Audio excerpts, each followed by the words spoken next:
नमस्कार. आपण पाहत आहात एल्गार न्यूज महाराष्ट्र. आरग येथे चोरट्यांचा धुमाकूळ. बंद घर फोडून 4.5 ते 5 तोळे सोने लंपास.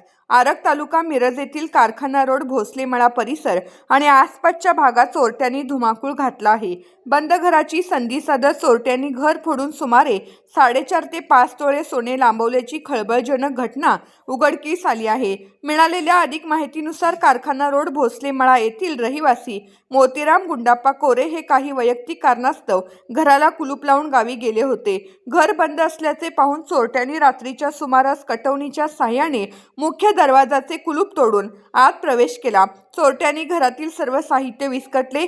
त्यानंतर 4.5 ते 5 तोळे सोने असलेली पेटी चोरट्यांनी पळवून नेली. चोरी केल्यानंतर चोरट्यांनी कॅनॉलच्या नजीक जाऊन ही पेटी फोडली आणि त्यातील सोने काढून घेऊन रिकामी पेटी तिथे सोडून पोबारा केला. घटनेची माहिती मिळताच मिरज ग्रामीण पोलीस ठाण्याच्या पथकाने घटनास्थळी धाव घेतली. या प्रकरणी मिरज ग्रामीण पोलीस ठाण्यात गुन्हा दाखल करण्याची प्रक्रिया सुरू असून पोलिसांकडून घटनास्थळाचा पंचनामा करण्यात आला आहे.